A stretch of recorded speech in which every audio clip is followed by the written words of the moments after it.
I'm ready. All right, here we go. Coming down 3, 2, 1. We are back here at SSE Arena in Belfast at the Red Hawks and the Friendship Four get set to play the Tigers from RIT. And here with head coach Anthony Noreen. It is our Courtyard by Marriott check-in.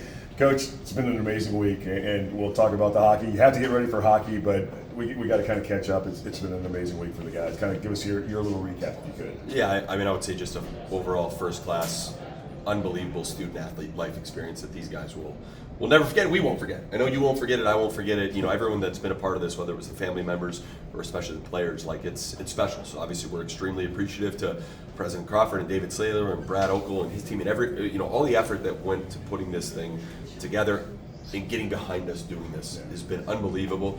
And then just from the Friendship Four side, from Kara and the Odyssey Group and the people here at the arena, like, they, in not one area have they overpromised and underdelivered. Like, they've been unbelievable. The dinner last night was amazing. The tours have been amazing. The people, the bus drivers, the team helpers, everybody that we've been involved with. The school visit I know I mentioned yesterday. Like, it's just been something you won't forget. And it's, again, at the same time, I think we've also found a really good balance of just making sure when it's hockey time, it's been hockey time. So how do you kind of? We've had practice. You had times of practice every day since we got here to Belfast on Tuesday. So keeping that mentality and making sure that it's business as usual. Yeah, I mean, our warm-ups haven't changed. Our video routine hasn't changed. Our pre-scout hasn't changed. Our practice length hasn't changed. Anything that we do, it's been a normal work week, albeit just different location. And right. It's that part's been the same for every team. I think it was huge, obviously, getting in and traveling the way that we did to be able to get right over here on Sunday and do it the right way and get acclimated to sleep and all of that stuff.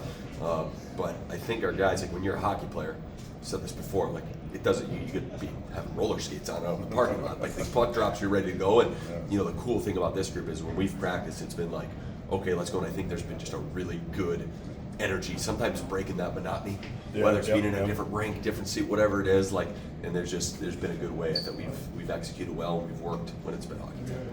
There's something to be said for road trips early in the season during the kind of getting to know each other, the team bonding a little bit. This kind of is above and beyond that on the bonding opportunity, even though we're 6 weeks into the season now. How much do you kind of see that happening, maybe even more so than these guys, because they are a very tight team? Yeah, the cool thing about this group is you never see the same guys. It's not like the same guys sit together at meals.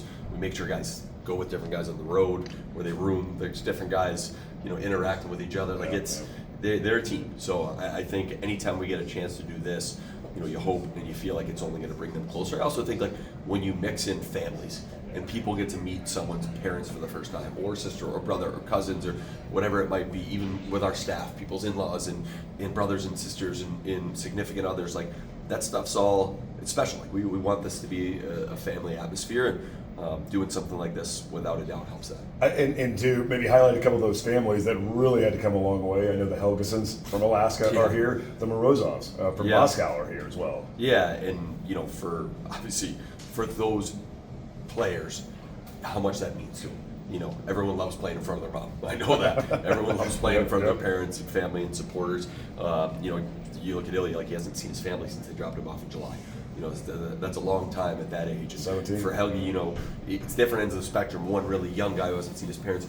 One guy who's getting kind of older, and it's like, man, I hope I'm going to do this for a really long time. But at the college level, at least these are getting numbered here. So it means a lot for family to be there and to see it and kind of be there to experience all the great things you're getting to experience over the course of this season.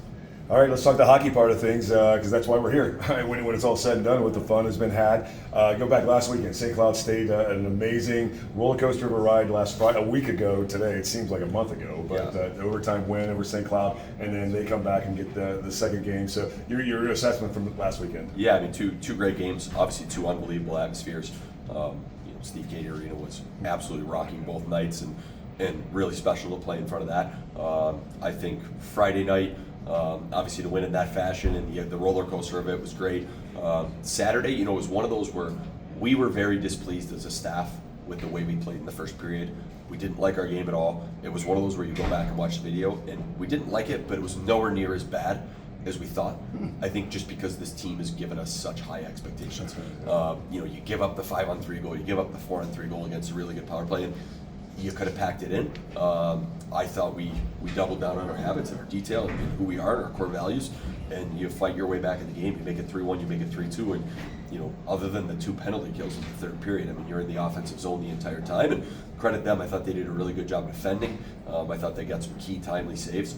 But man, it was one of those games where you wish you didn't run out of time, because you felt like it was coming and going the right direction. Again, is that a win for us? No, but is that something that we want our program to be? Absolutely. And that was conference play against St. Cloud. Now back to non-conference here this weekend. RIT, they've been a team, new coach, but they certainly kind of similar to what's going on with our guys. They're certainly on the upswing. Yeah, no doubt. I mean, obviously Matty's building we said from the second he got hired, he's going to do a great job there. Just a guy that wins, and he's a likable guy, and he's going to have a really good balance between structure and X and O's, hold guys accountable, but they're going to love playing for him. And no surprise they've gotten off to a great start. So I think we're probably in very similar situations, building culture, good starts, a lot on the line, family here, everything we've gone through this week. What are you willing to do to get it? That's what it always comes down to. One other thing, and strategy-wise here, playing on the international ice, played on it last year in St. Cloud, but any adjustments here? These guys over the course of the year, some of them have, maybe not all of them have, but any adjustments? Yeah, I mean, a lot of guys have played on it before. I mean, you got a guy like Mikey who played on it all year, the last couple of years in Waterloo. So there are some small details. Having said that, are we going to throw out our entire structure to adjust to a game or two? Absolutely not. What we're going to do is we're going to stick to our concepts. We're going to stick to our core values. There are some things we've talked about. Hey, if this starts happening, or if we notice this, we're going to have to be prepared for this. Obviously, even having someone like Leo on the staff, who this is the majority of his career, he's been around this, helps. But we've talked through a lot of different scenarios. Obviously, watching the first game helped, too, just to kind of see how some different things look. But again, the game's going to be won inside the dots.